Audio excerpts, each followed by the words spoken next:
All right. Welcome to another edition of Sabbath Lounge. This is Matt. And Jake here. Jake, how you doing? I'm well. And yourself? Good to see you. Jake, as we're recording this in Texas, we're preparing for winter Mageddon. Right. The 3 days of winter in Texas. Yes. So we got 3 days of winter coming up, and I have not been to the grocery store. I definitely tried to avoid it because I was like, they're going to be out of toilet paper anyway. The water's gone. Right. Yeah, all the staples, That's they're right. nowhere to be found. So everybody's already panicked. They probably bought all the salt. They probably bought everything you can think of. Yeah, I mean, it's crazy. You're going to have to stay in your house like a whole day probably. Yes, a whole day. Yes, but we got to be prepared. It's just like right. Pennsylvania. Exactly. So, but not.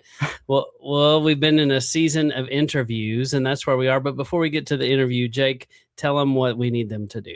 Oh, you need to go to, first, subscribe, like the video. You'll probably do that after you've seen it so you know that you're giving an accurate account. But check out Sabbath Lounge and all the other things, and then share it with someone you know. And that's about it. And we will be typically when we have a show, it's going to come out on Shabbat about 9 a.m. Central Standard Time. And one of us or both of us tend to be in the chat if you want to interact with us. And we appreciate our faithful followers that are there week after week and always are there for us. We appreciate that. Yes, sir. Well, this is interview number 3 or something that we've done back to back. And today I'm super excited because I love t-shirts. You know, in fact, Jake and I, when we first met each other, we would sit around and be like, hey, about this t-shirt. Yeah. And Jake started a t-shirt file. We have a spreadsheet. He has a spreadsheet of all these ideas and all these things that we'd say, hey, we put that on a t-shirt. And I've been a part of a lot of organizations. I used to be a school teacher, and I would always help design a T-shirt and make a T-shirt. And, you know, everything had a T-shirt, and so T-shirts are huge. And so I met somebody, and I want you all to know about Sanctified Supply Co. And this is Jerry Cripps, and he is on with us, and he's going to tell us a little bit about what he does and his story and what just more information about him. So welcome to Sabbath Lounge. Thank you guys for having me. It's a pleasure to meet you guys. Well, thank you for being here. And so before we forget, so what is the name of your website? Where do they go to find you? Our website is sanctifiedsupplyco.com, and across the board on social media, it's Sanctified Supply Co. will generally pull us up. There might be a hyphen, but it always comes up. Okay. Yeah, I Googled it and I had no problem. It came up immediately. So, anyway, welcome. We're super excited. I'm wearing one of your shirts right now. This is Iron Sharpens Iron. And I'm in the t-shirt, what's it? The t-shirt of the month club. And every month I get a new t-shirt. And so it just so happens this month I got a t-shirt, and so I think we'll start with this. So I get the little thing. It comes in a little package like this, and so I always wanted to be in an unboxing video. Ooh, Jake, this is it. I've been told I could be a hand model though. Not by me.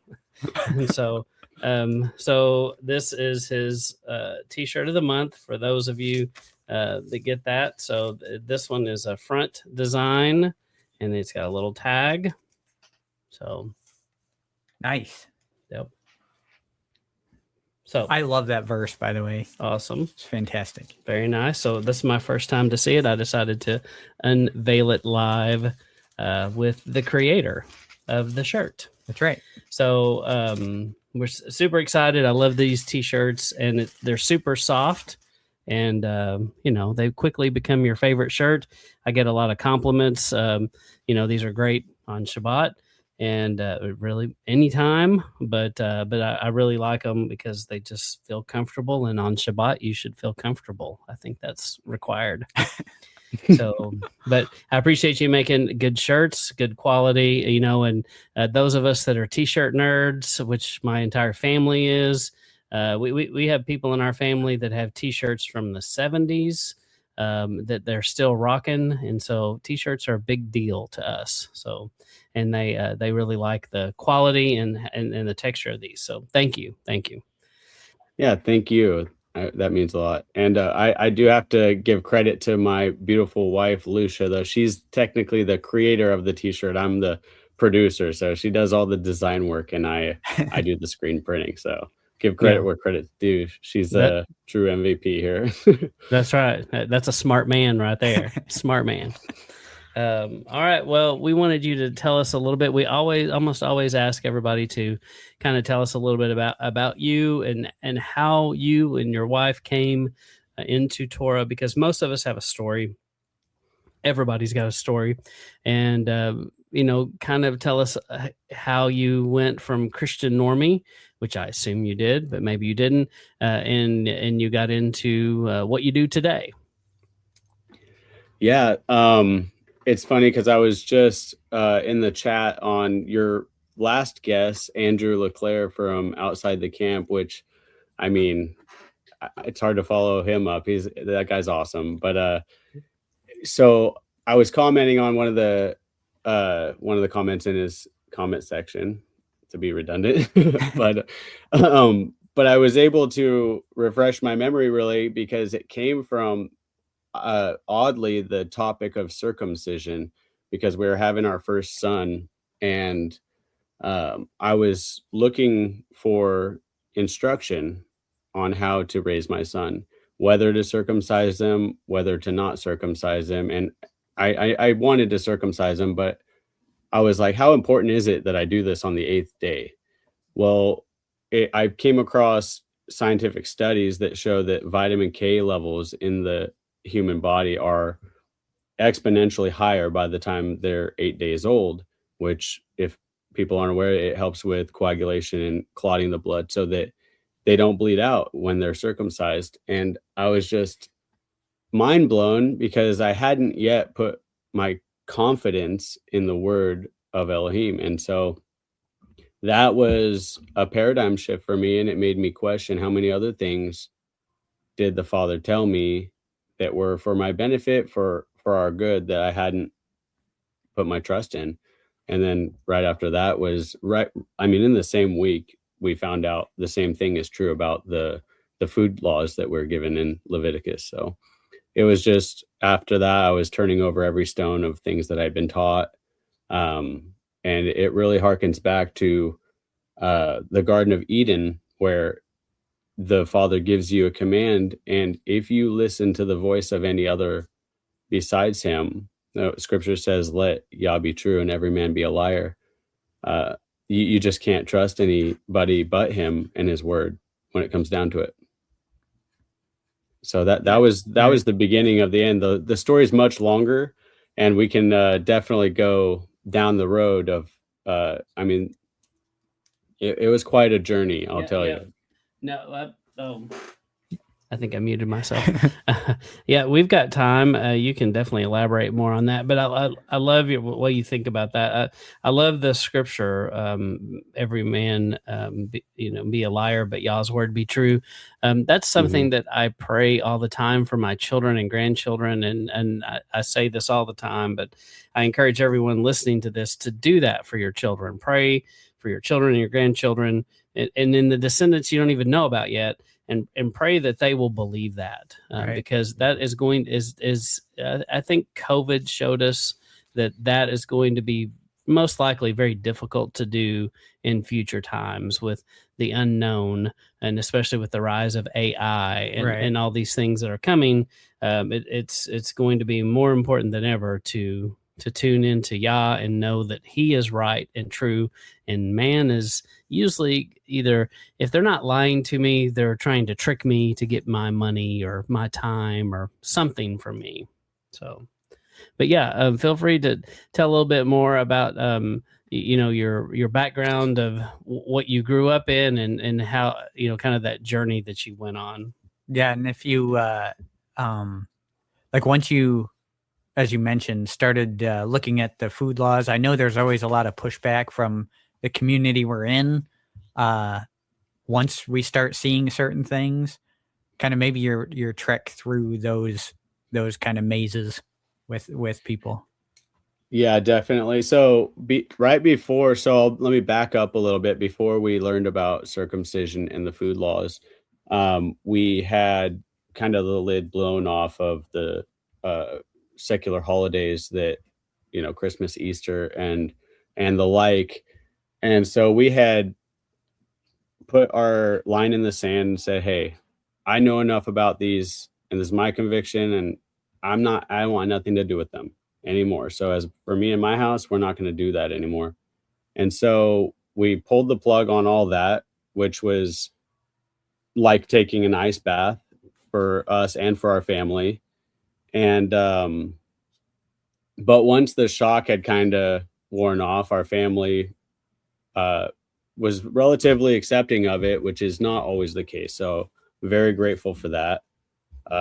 My mom and my dad, they've always accepted that I don't always just do what everybody else is doing. So, but yeah, so that was one thing. We were like, okay, so we're not doing these things anymore. And so we really started focusing on a lot of the stuff that we weren't doing anymore, which it also led us into studying a lot of things that were just false or, counterfeit, or the list goes on. So before too long, I realized that this was a never-ending road that doesn't really lead you anywhere. And so we diverted our attention back to what is true and what is right. And we started studying that because I realized that that's part of the enemy's plan, is to keep us chasing down these endless rabbit holes that really just keep you distracted from knowing the Father. And so that, I think, was one of the most important decisions that we made early on, was to keep our attention on him. And so I always say that it's not as important what we're set apart from, but what we're set apart unto.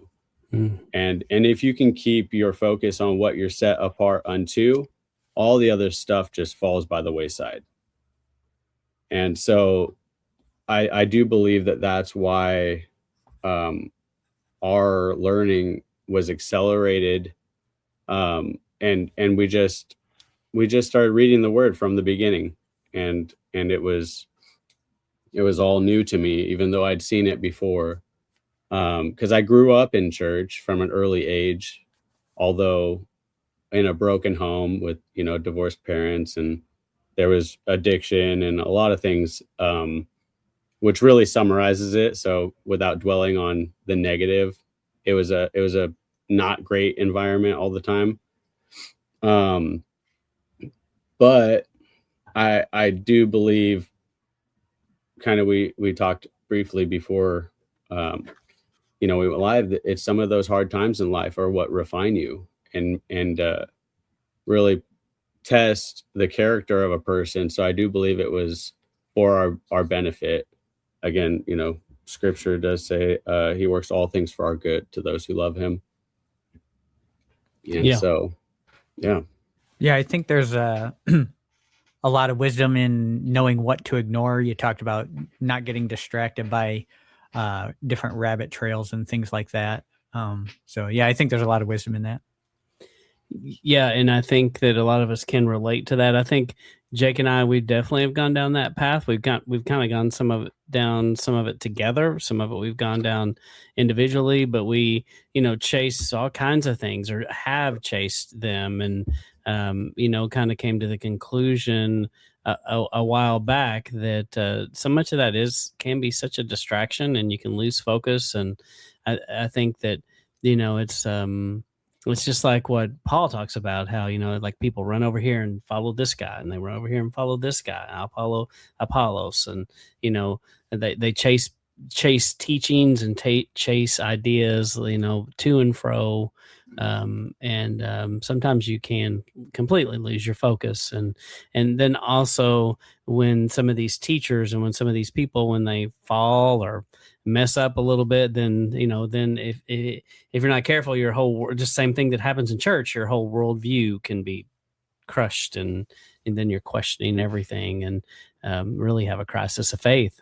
Right. Or if they like kind of change their mind on something that you haven't studied out yourself, you kind of find yourself changing your mind as just suit what the teacher you're following is doing, instead of, well, no, I've already studied that out myself. I know my conviction on that. I don't need to follow you into that. If you want to do that, that's fine. But just knowing make your own faith your own, basically. Yeah, absolutely. I think that actually one of the silver linings of the whole 2020 situation is that it forced a lot of people to stop outsourcing their faith to a pastor because they were not able to go and congregate. And for those who still desired to be fed spiritually, they got in the Word. Or they got online. Online fellowships have been a huge blessing to me as well. But I personally think that people need to be plugged in to person fellowship. We really have been so blessed by finding fellowship in our area, and it's the difference between feeling like you're in this alone at times and knowing that there are other people that care about you and are willing to lift you up in prayer if you're having, a bad week or something. Right. Well, and we found too that in a fellowship, you kind of can bounce ideas off of each other and kind of keep yourself in check, keep your fellowship in check. And, because you get off on an island by yourself and, it's really easy to get some crazy ideas and camp out and think that, even crazy ideas about the world in general, that may or may not be true because of what it's like garbage in, garbage out. And we definitely see that in people sometimes. And having that fellowship, we're spiritual beings, but we're also social beings. And, we benefit from that. You see that in what we're going through in the Torah portions, all these people out in the desert, in these tribes, and, there's a lot of togetherness. Right. Yeah. It's the shirt you're wearing right now. It's iron sharpens iron. Mm-hmm. So it's easy to get dull when you're out by yourself in the elements. Yeah. I have a good brother who pitched the idea, iron sharpens iron. Everybody likes that term until the sparks start to fly, because that's the truth of the matter, is that when you put yourself out there and build relationships, you take risk. And a lot of us have grown comfortable staying in our, nice little homestead or, this or that. And that's great. And I see the temptation to just isolate. And that's my personality, is I like my space. I like to have, my little environment that's within my control, but that's also my flesh that wants those things. And it's not actually for the edification of the body, which is why we're told to not forsake the assembling of ourselves with believers, is to stir each other up in love and good works. And so, it's, there's a season though, just like studying some of these things out. It did benefit me very much, kind of blowing the lid off of some of the lies that have been, pushed into the mainstream media. So he does use it all. So I don't want to condemn, getting out of the cities and going into a homestead. I think that people ought to do those things. Oh yeah. But don't stop interacting with other people. Yeah, it's the hiding your light under a bushel. And I think another thing that kind of is similar to that, reflective of that, metaphorical of that, is when they go into the land, when the Israelites go into the land, they're not to harvest from the trees for 3 years, right? Mm-hmm. And I think there's some wisdom in, oftentimes scripture equates people with trees and things like that. But point being, you should have some time, like when Paul goes back to Arabia, he's going to Mount Sinai to start over from the beginning and refresh himself before he goes into ministry. So there's that time in the wilderness that's necessary, but they're not supposed to stay there Well, Yeah. you said something I'm sorry, before go about the fruit, about year 1, year 2, year 3. It takes a few years before you of studying Torah before you start to develop good fruit. Right. Sorry, go ahead. No, I think I'm not sure, was it 3 or 5 years? Was it for sure 3? I'm not sure. It could be 5. I'm not sure either, but yeah, the point remains, and that's something that we recently were talking about, Lucia and I. We've been out here in Missouri from where we moved, our home in Southern Oregon, where all of our family is and where we grew up. But we've been out here for 5 years, but we've been on my friend's land since we got here. And so we've always desired to have a piece of land or just our own, home or a part of a community, but we just want to know where we're going to be long term, because that's not this option for us. Yeah. But that gave us a lot of hope when we were studying the scriptures and we came across that. And I think it was 5 years, but don't quote me on that. But I was like, man, I hope that that's the Father giving us a little head nod, like, you put in some time here, it's time to go bear some fruit. Yeah. But yeah, it's Leviticus 19:23 through 25, and it's 3 years, and the 4th year the fruit is holy. So it's the 5th year. So yeah. So yeah, it's 3 years, and then the 4th year is holy, and then the 5th year eaten. You're right. Yeah. Oh, so the 4th year there is fruit produced, but that's sort of a first fruits offering. I think that's what it reads like. Yeah. Got it.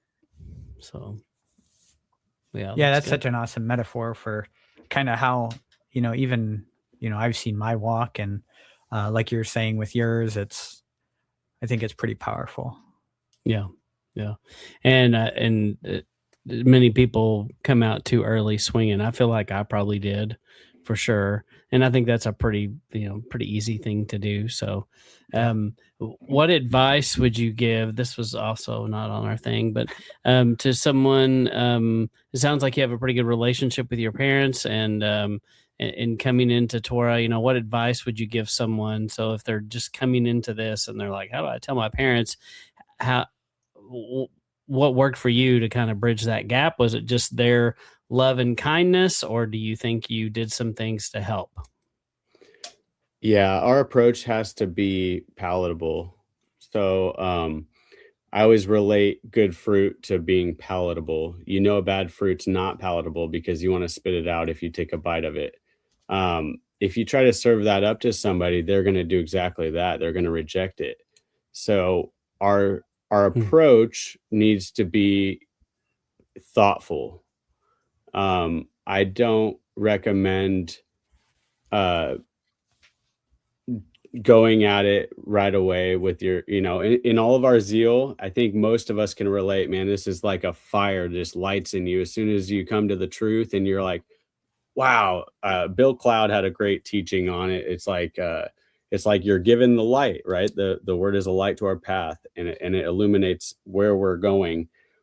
When it's exciting, but we take that light and we start shining it in people's eyes. It's like, well, we wonder why they can't see what we're seeing, is because that light that was given to you is meant for your path, and your path is lit. And if they're walking in darkness, they might just want to walk next to somebody who has a light, but not if you're using it for the wrong purposes. So that could be obnoxious, and it is obnoxious. And I think we've all had to, rethink our approach to, the truth is true, but you can say it in a way that's not palatable. Yeah, I think there's a lot of actually. Once you start using the word actually in the conversation, you're probably in the downhill side of that conversation. Mm-hmm.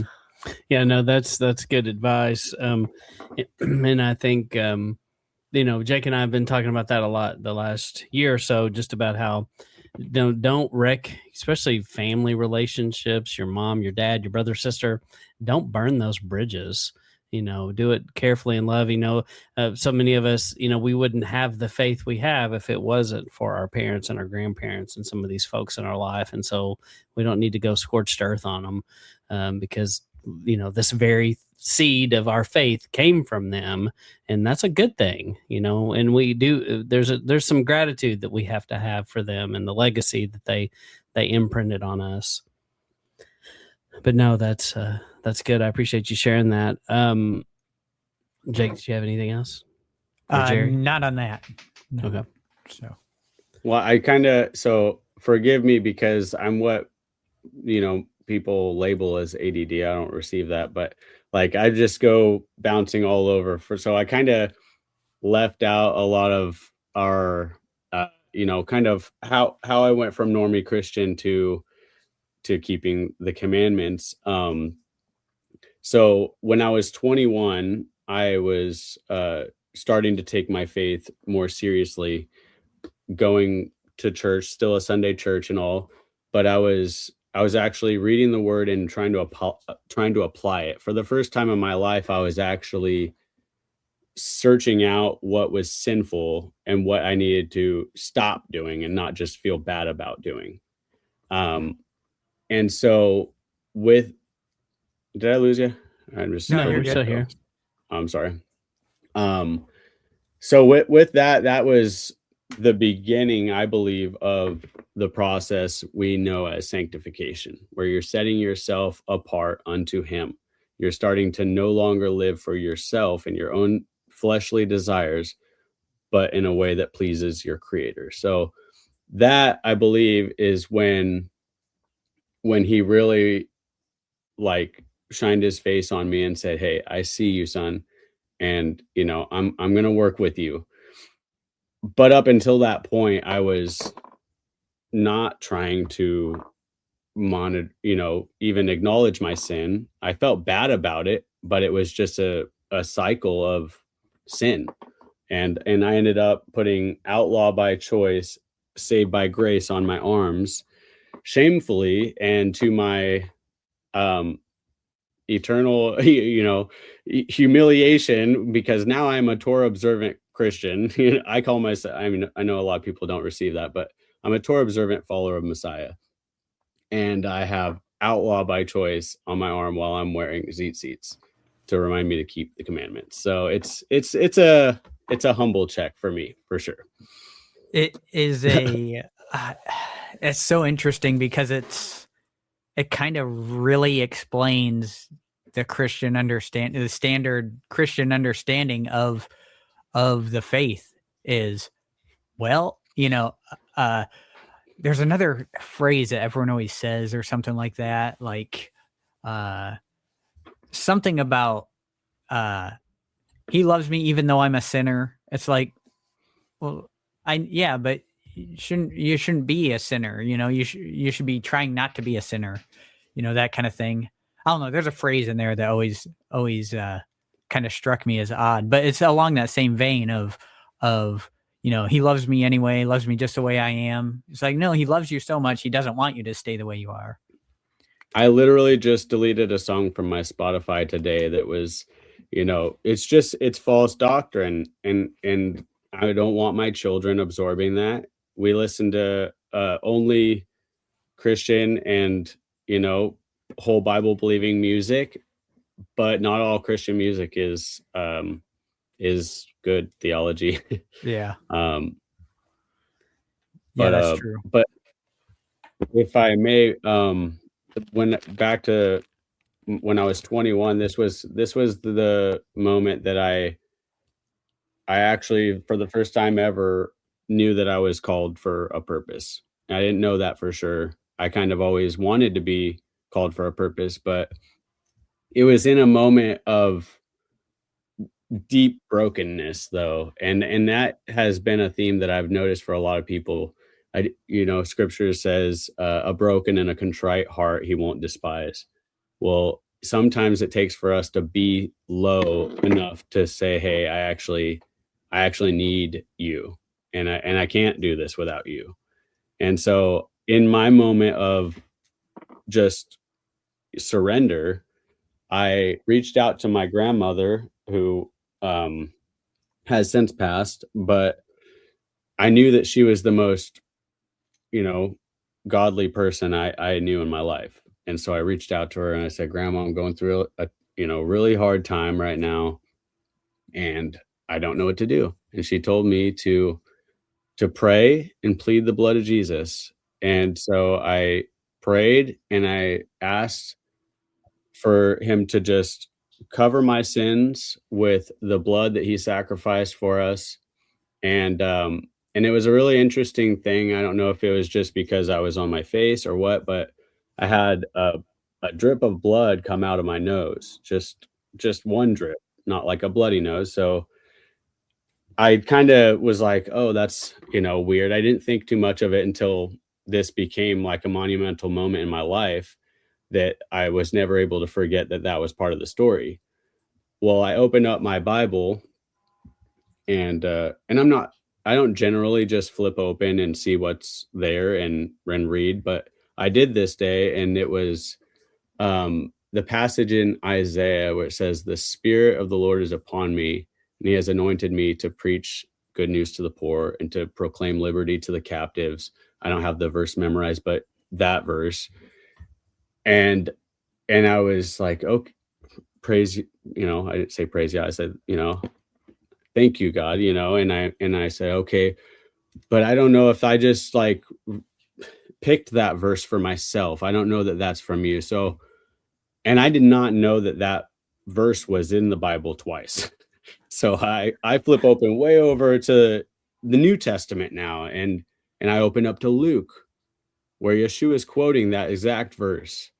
And it was just with no shadow of a doubt, I knew that was a confirmation that the Father had a plan for me. And that meant I needed to live up to something, which is really what most men want, is for somebody to have some faith in them. Somebody that you can let down. If you have nobody to let down, that's how people kind of spiral, I think. But that was the moment that I decided that I wasn't gonna continue living a lukewarm life anymore, and I started to actually stop doing the things I knew I shouldn't be doing anymore. Not all at once, but I did start to remove myself from worldly environments and situations. And yeah, then that's powerful. with my wife a couple of years later, well, didn't meet her, but we started dating just a couple of years after that. Now we have beautiful children and a ministry that all glory goes to the Most High. It's a absolute privilege and honor to serve him and his people by what we do with the t-shirts. And we just don't, we know for sure he doesn't call the qualified, but he qualifies those who he calls. And Amen. Yeah. And he uses the foolish things of the world to confound the wise. So yeah, that's a great testimony, great scripture, and I'm a firm believer in the confirmation thing. And I think that I pray a lot of times that way, where I pray for this happens and then this happens, and I know that that's from him. And he delivers on that when I pray specific prayers. Sometimes I'll get a half, and then I'm like, well, that's not a yes. Yeah. And then sometimes it's crystal clear like that, where I've seen two things to kind of confirm it. And I'm like, okay, that's what I'm supposed to do. Yeah, you got to put the fleece out sometimes. Yeah, that's right. Well, so how did you get into making the t-shirts then? So right, perfect segue. Yeah. So you felt that. So I was assuming that you felt like that was your calling. Well, the t-shirts. So I didn't know what exactly it looked like, and I think that's a theme. He will want you to take a step of faith. So he doesn't give you all the answers. He just gives you the direction. So I knew that there was something. So I was looking to be involved in my local church. That wasn't his will for me. And so there wasn't a youth pastor position. There wasn't even a groundskeeping position. I literally wanted to just cut the grass if I could do anything for the church. I just wanted to work for Yah for a living. I just wanted that to be what I did with my life. And I felt every time that I went to any other job, even if it wasn't a wicked job or anything, I felt like I was building up Pharaoh's kingdom instead of the Most High's. And so I could not find myself content at any of the jobs that I had. I did use it as a mission field, to the dismay of my coworkers. And this is and I started going down this, Sabbath and eating clean and all this stuff with them. And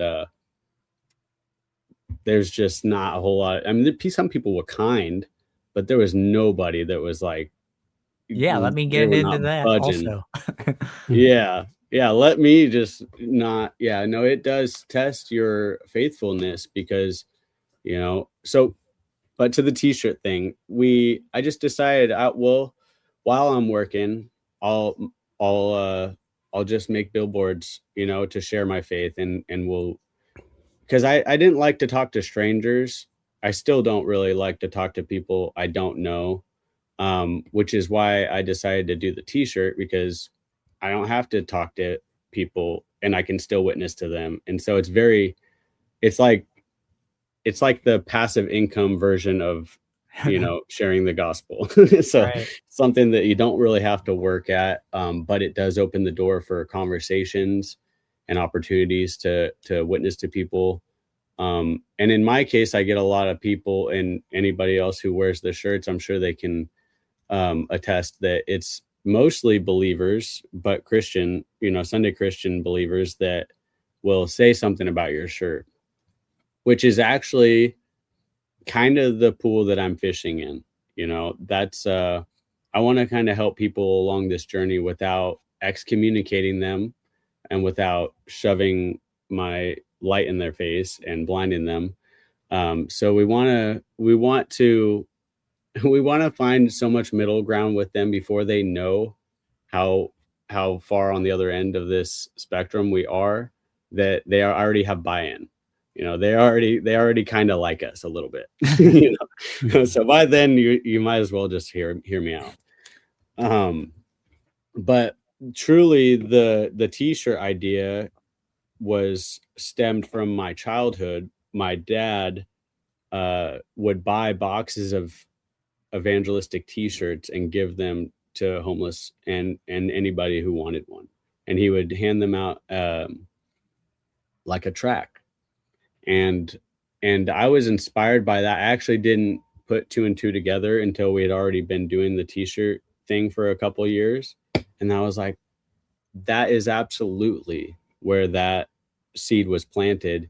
He was witnessing to people through the t-shirts, and some of those seeds fell inside his own house and took root in my heart. And so that was where that whole thing started. There were t-shirts that said Jesus Christ, but it looked like Coca-Cola. Yeah. Or it said He Saves instead of Hershey's, but it looked like a candy bar.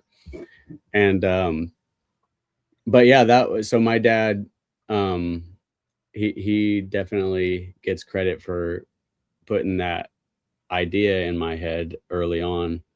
But yeah, it's crazy how it all came around like that. Yeah, that's awesome. So I remember those t-shirts. I was a youth minister for a little while, and there was Mardell's is the chain that we had here, and they'd have I think they still do, but they had a wall of t-shirts, and I always thought they were so cool. And that was the thing. So I'm glad to see we have something like that in our movement as well, because it is a walking billboard. That's a great way to say it. And so what a testimony to the seeds that your dad planted, and he had no idea when he was doing that you would do that one day. No, he couldn't have known. My grandpa had a gutter business in Portland, Oregon, and it was the family business. It was a successful company, and I just assumed, because my dad always told me you'll work here one day, you'll be a manager here one day or something, and always that was like my dream. I mean, praise the Most High, I didn't grow up my whole life in Portland, Oregon. But poor circumstances led me to move to a rural area in Southern Oregon where I was less indoctrinated. But that was one of my early childhood moments that I kind of intentionally skipped past.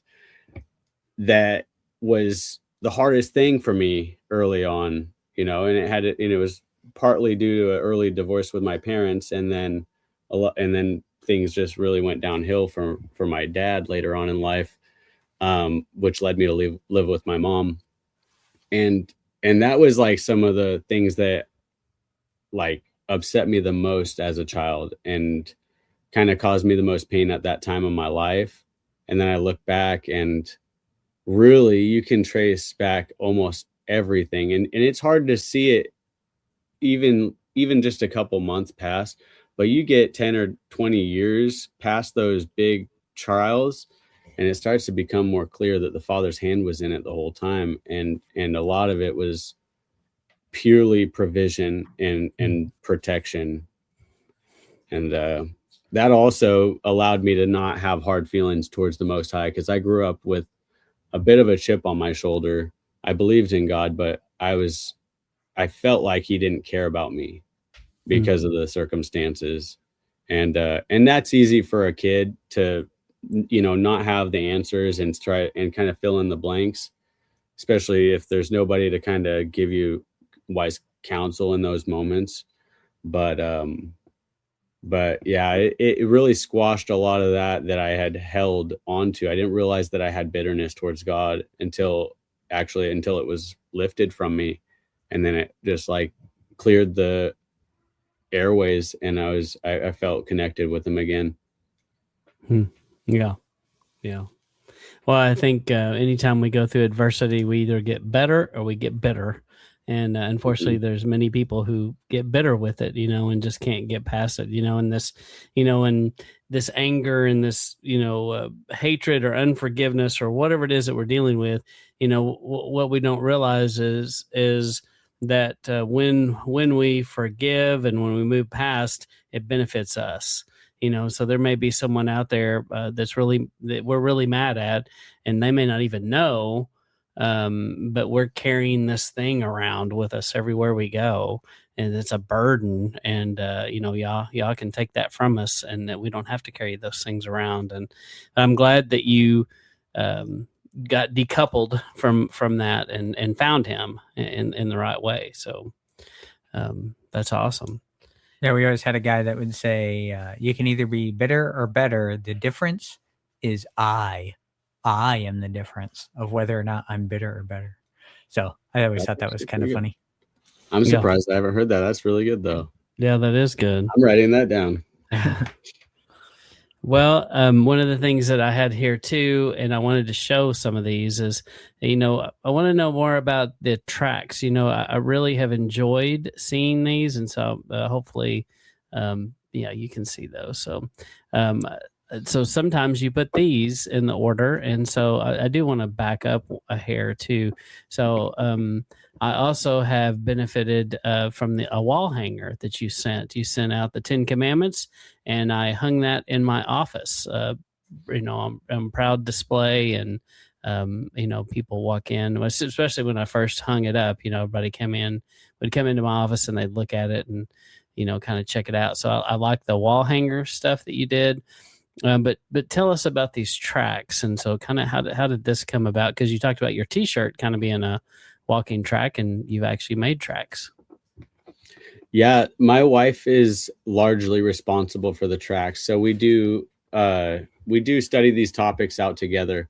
But she really takes the initiative to put what we have learned from Scripture into a format like this, and share it. We wanted to do something that we've always had the intention of putting tracks in with our orders. And for a long time, or for about a year, maybe close to a year, we were putting in the truth tracks that the Life podcast, or Luke and his wife Luca Baffy and his wife put out.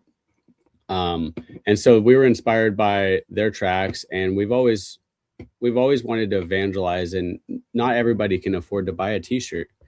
And so we thought, let's put tracks in with the orders. So we're not putting physical tracks in with the orders anymore, but what we did is we made it a digital download that people can download for free, and that way they can print it out in mass and give as many as they want to people. So it kind of simplified our process a little bit and created another opportunity for people to share their faith. Yeah, but a lot of it's the stuff that we would put on a t-shirt, but it's just too long to fit, and we want to say so much more on a lot of these shirts, but they have to look good and edify at the same time. Right. You don't have enough room to be a billboard. I get it for sure. These are great, and it kind of reminds me of when we did talk to Andrew. He has a bacon track that he hands out. Same kind of idea. Yeah, those are great. So Jake, I don't even know if you had seen those before. So some of them. I've seen some of them. Yeah. And then I had another question here. What is your best-selling shirt of all time? So it's kind of nuanced, because our best-selling shirt is a shirt that went viral on my wife's Instagram, or on Sanctified. So she does all her social media, so they're all her social medias. But on Instagram, we had a post of our Moses mother did not comply. And it happened to be around a political wave, if you will. And so it got a lot of traction. Roe v. Wade is what was going on in the media. Okay. Yeah. So it was getting overturned, and a lot of people resonate. They because she was not willing to throw Moses into the water. She said, no, she's not going to do it. It was an order. She said, not going to happen. Found another solution. And that act of civil disobedience, if you will, and I'm not advocating for that, just for YouTube overlords or whoever. I'm not advocating for that. But if what you're being told to do is it requires you to break the commandments of the Most High, I'm guilty. I would say you should not obey that command. And so that was that. I think that's where that resonated with people. It wasn't necessarily intended to be a anti-abortion type of t-shirt, but it does fit that bill. Kind of hit the wave right at the right time then. Yeah, but I would say our most consistent best-selling t-shirt is our "Come Out of Her, My People" t-shirt, which is the only shirt that we currently offer in 2 different colors, because it's frankly just a lot of different shirts to keep in stock, and so we generally keep it to one variant per design. But it's one of my very favorite shirts. When I go into a city, it is the t-shirt that I wear. Yeah, it's a good one. And I want to say I saw the Moses post, and I think I've seen a post with this on it. And probably the Moses post is when I went, oh, cool. And that's probably when I started following you. That checks, that lines up. But that's what I remember anyway. So. Yeah, wasn't the anniversary of that just this past week, if I'm not mistaken? I could be wrong, but that'd be good. I seem to think there. Yeah, I'll look into that. Yeah, that's well, because awesome. I think they have Life Sunday, or Sanctity of Life Sunday was just this past week or something like that, and I think it's related to that. That one you have up is also one of our better selling t-shirts. Yeah, I like that one a lot. 2018 is what it says there. Yes, 2018 is when we started, and Boy, I wish I would have sent you this clip before we started, but I just found our first and maybe our only advertisement that we did when we first started making t-shirts. And we weren't called Sanctified Supply Co yet. We were Lucia and Jerry Creations, which is super cool. But we named it that because I was inspired to start my own family business, and I because of poor decisions that my dad made, he was not not in the family business for very long. And so that kind of put me not in the family business either, also not in the neighborhood at all. So I tried to move back to Portland and get a job working for the gutter shop when I was 20. And I even applied through a temp agency I tried to get on, but it just didn't happen. It wasn't the Father's will for me. Yeah. But I was like, okay. So I kind of went back home a little defeated, if I'm being honest. I was bummed out about it. And a couple of years later, 3 years later, we were getting married and having a baby and all these things.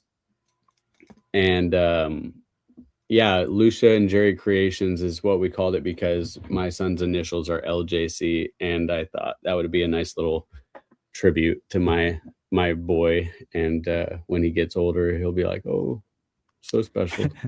Yeah, that's cool. Yeah, if you want to send that to me, we can use it somehow. We'll work it in. So, okay, that'd be good. I could put it on just hold it up if that's not too janky. Or is it? No. If it's a link, you could email me the link and I can put it up there. Yeah, let me do that. Okay. I'll let you talk while I do that. All right. So anyway, we'll try to get that commercial together. We'll see if we can get that to work. So next question, any advice for other Torah related entrepreneurs out there that want to get started on starting up their own business or getting into the market, things like that? So the best advice that I was ever given, and it's simple, but it's just start. And you just start. We were in a 1-bedroom apartment when we started making t-shirts, and I was working full time. We just had a baby. We just got married. We had 3 chihuahuas, all the excuses not to do it, but we went for it. And I bought a Cricut cutter, a vinyl cutting machine, and a heat press, and a bunch of t-shirts. And my wife got very upset with me because I spent a lot of money that we didn't have to spend at the time. And we just went for it. And the first, actually, I'll grab something real quick. It's the first shirt that I ever pressed, but I cut it out by hand because I didn't yet have a Cricut cutting machine. This is right over here. I'll grab it. So I'm just kind of scrolling through some of the things that they have on their site, and it's pretty extensive collection. So here, you got it framed? Yeah, my wife got these frames to put them in. So this is my last name. It's not a work of art by any stretch of the imagination, but I wanted to do a font that didn't have curves, so that I could try to cut it out with a ruler and make it straight. So I cut that out by hand and pressed it on a shirt. No, that looks awesome. Thank you. It's still on there, so that says something, I guess. And then this is the first t-shirt that I ever screen printed, and she did this for me as a gift to just put a couple of t-shirts that were big milestones for us into a frame. And I thought that was pretty special. Yeah, that's awesome. Yeah, that's awesome. And I like your advice just to start, because it's just like sometimes it's like, how do you start keeping Sabbath? Just start. How do you eat clean? Just start. You were there's going to so go with many the things. elephant metaphor, weren't you? That's right. So you just got to You start. just use a giraffe instead. That's right. Hey, I like that. Yeah, when I found out giraffe was clean, I was like, I got to get me some giraffe. Just like a vertebrae steak or something. I don't know. Yeah. Hey, Micah, my youngest, he always says that, and he's a pretty good hunter too, and his wife really likes giraffes, and she doesn't like him saying that, but he's like, I just want to eat one. So I would be lying if I'm sorry. No, go ahead. I was gonna say I'd be lying if I didn't say I would like to try it. Right. I mean, you got to be curious, right? Yah made them for food. We shouldn't let them down. So, so kind of with the kind of progression we're seeing, we showed you have t-shirts, you got the tracks, you got hats on the site. You're all about billboarding the word out to the nations. What kind of do you see as like the future of the Sanctified Supply Co? What do you guys have like kind of on the horizon that you're kind of shooting for? Or feel free to say, hey, that's secret. Quit trying to steal my ideas. No. So we're going to stay the course for now. The mission is to share the gospel to every creature. That's what we feel called to do. Now, I think that anybody can share the gospel, but we think it's very important, kind of back to what we were talking about at the beginning, is to do it with a palatable, tasteful approach. We don't want to beat other people over the head with the Torah, and we don't want to water down or compromise the Torah either. So it's a very fine line between the two, which I believe is a very exemplary. It's the example of the narrow path that we are to walk, and people slide into the ditch on both sides of that road.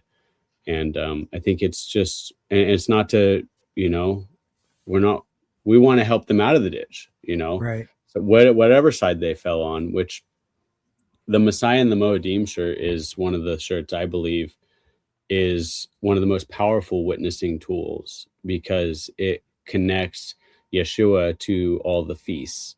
And the feasts are so rich, and you understand the gospel so much better if you understand what the feasts mean, what they're about. They're all about him, prophetic, before and his coming, his second coming. And so I think that speaks to Christians or Jews, and which to be frank, I believe those are the two ditches here.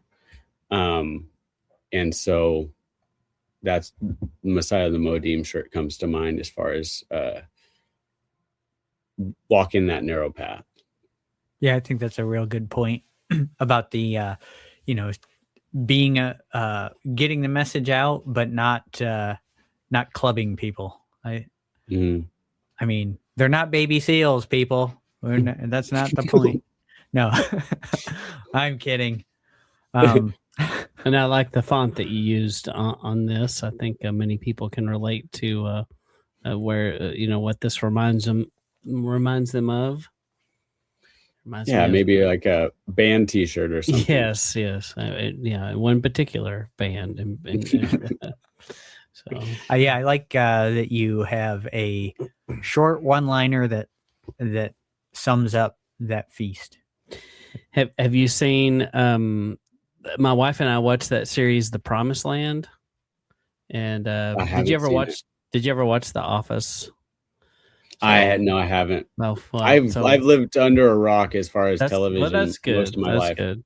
Well, The Office was something that we watched, and yes, there's a lot of bad things in it, but they had a series. This Promised Land is a free YouTube thing, And I think not everyone agrees with this, but I think they did a pretty good job of telling the story of the Israelites in the desert. And so they've done season 1. It's all free.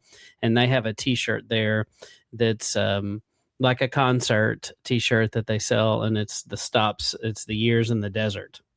Oh, that's cool. Mm-hmm. Like it's like they're going on tour. And for 40 years, that same place. Yeah. So it's pretty funny.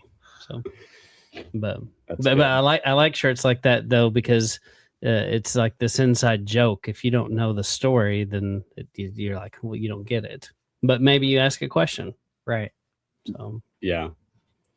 This is something that a lot of people don't get. I think a lot more people do know what YHWH is now, which is why we put it with the paleo. So I felt like there was a bit of a translation there, so it can connect with more people. Yeah.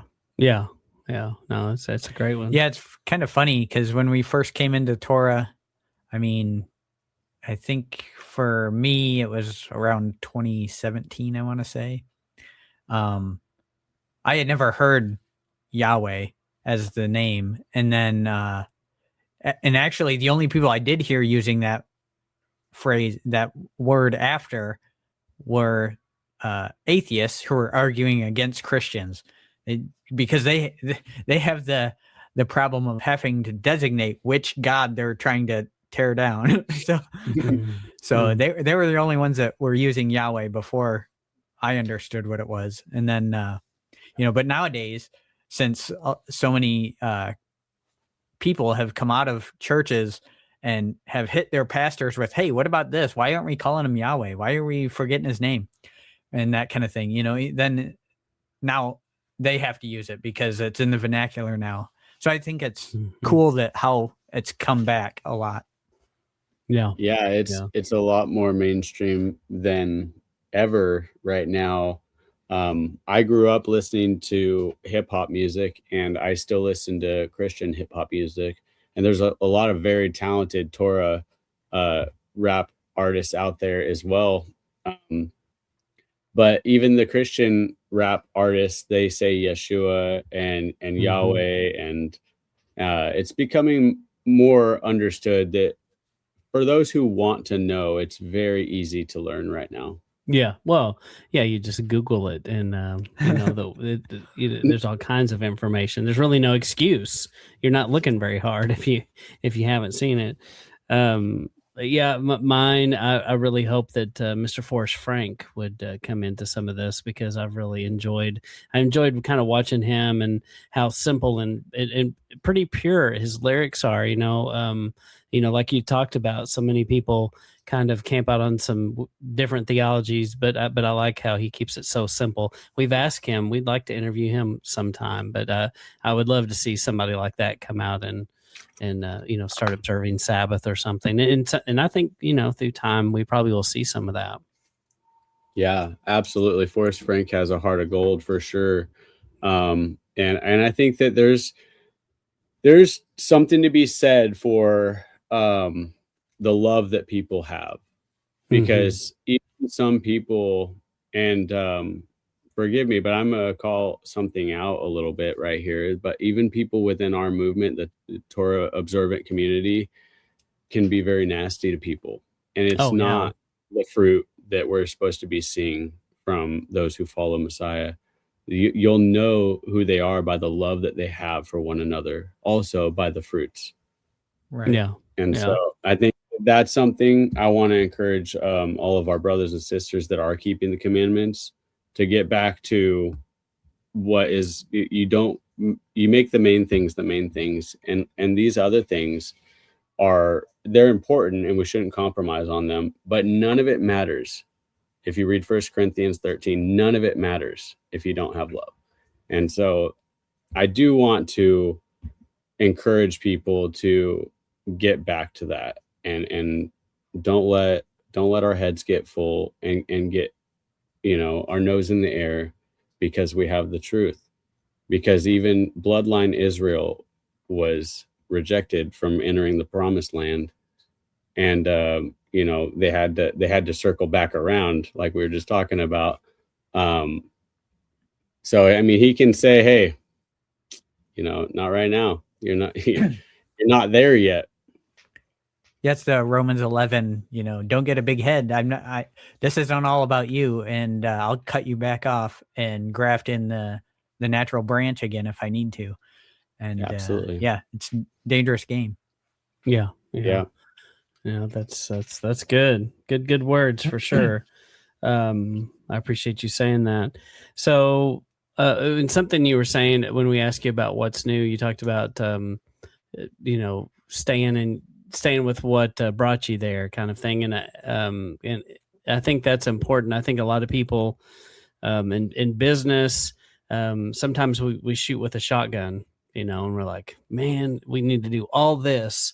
And sometimes you can shoot so broad that you do nothing well. And sometimes you kind of have to laser and go, focus and go, what is it that I'm doing, and what do I do well? What am I known for? And stay with that. And I think that's wise to that you're kind of thinking about those things. Yeah.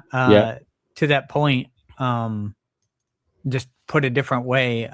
So I wrestled in school, and one of the things that our coach taught us was get the basics down.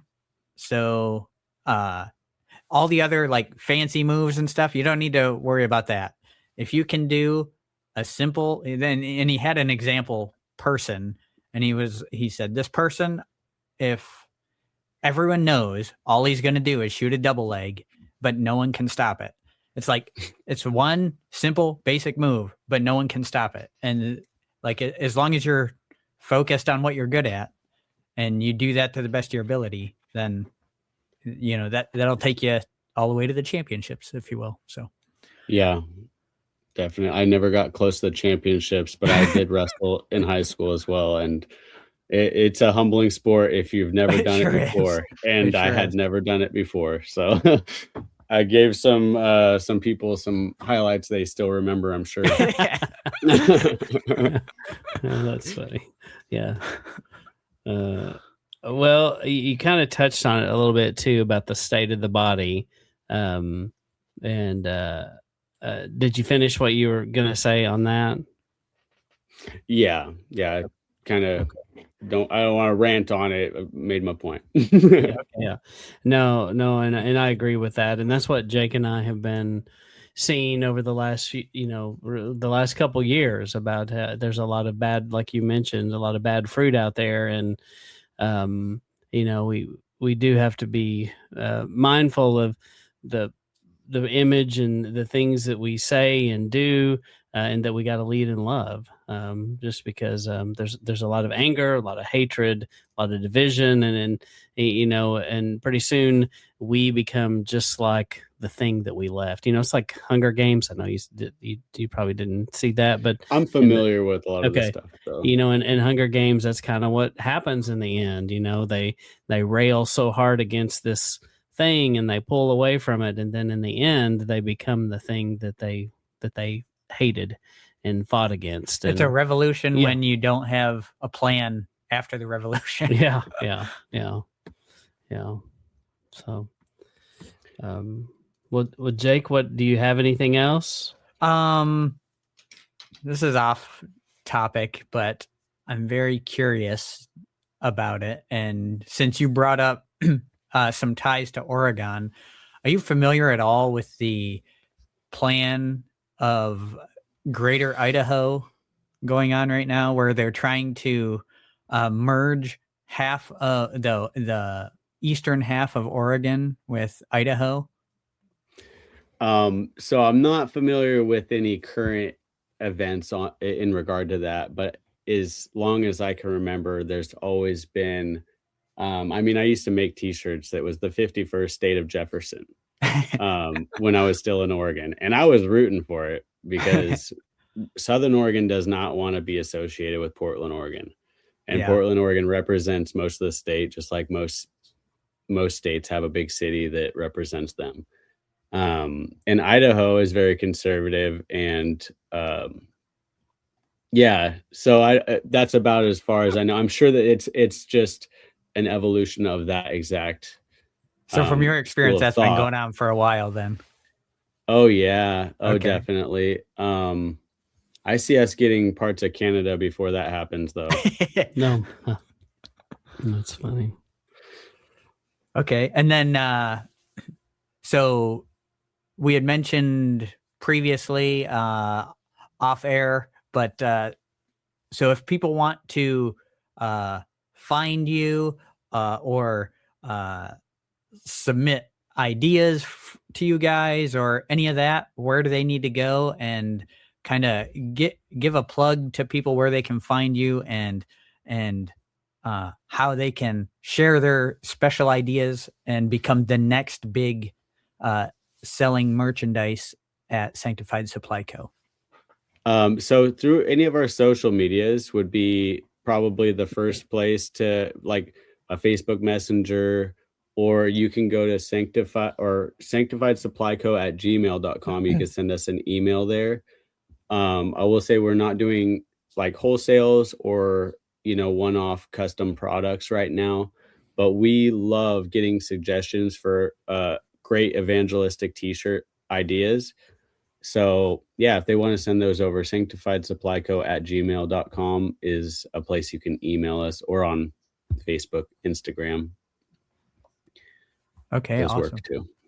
Yeah. So there And you then, go, of audience. course- Get your ideas in. That's right. And you have a YouTube channel, and you have lots of things there that they can look at. And so I'm going to kind of scroll through there, and obviously the Facebook, and I think I showed that too. So, okay.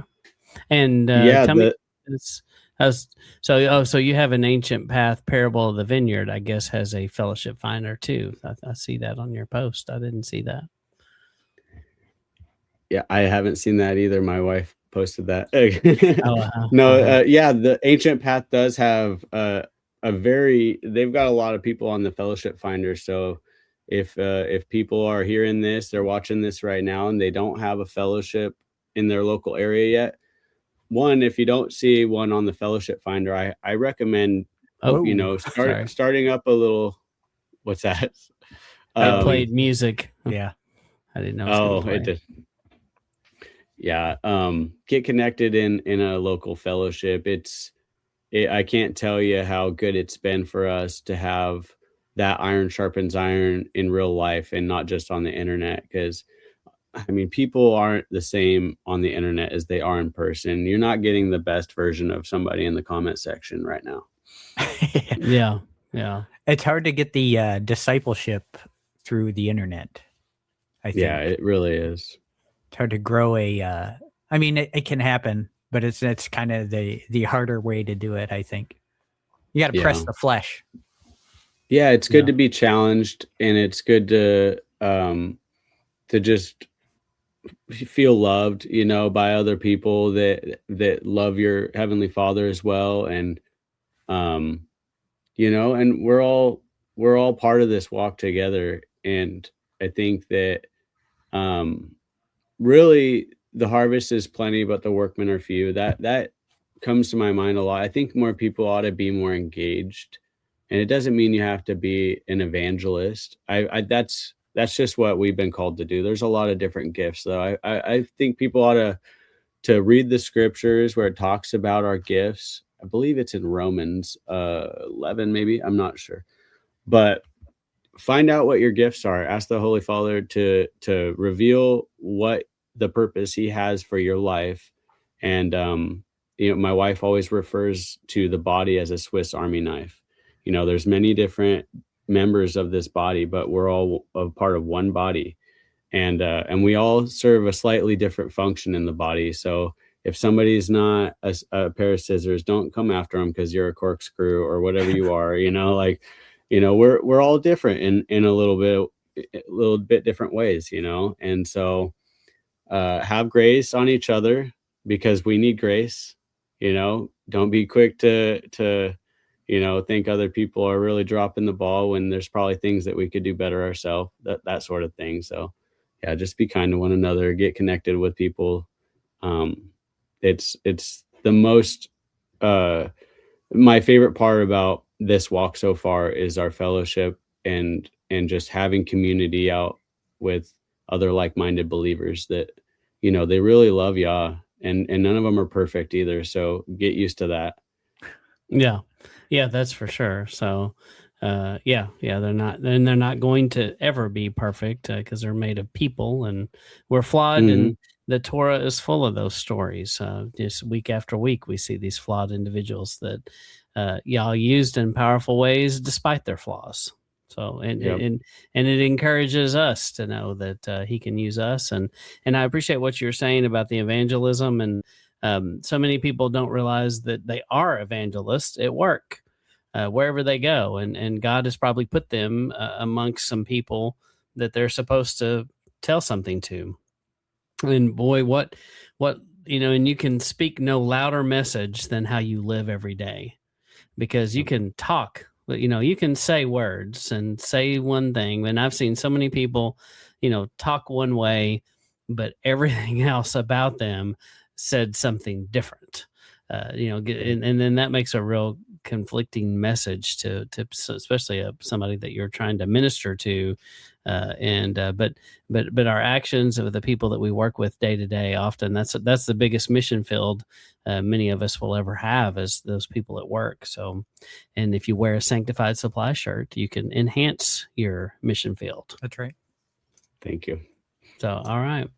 Well, we really appreciate your time this evening and time away from your family to have this discussion with us. And Jake, unless there's anything else, we'll kind of sign off here. So, no, thanks for jumping on, and it was good talking with you and learning a little bit more about the business and your history and all the things about you. So, just encourage people to check out Sanctified Supply Co. and get their shirts and all their apparel needs. That's right. That's right. Appreciate you guys. All right. Well, Jerry, we appreciate your time. And this is Matt And Jake signing out.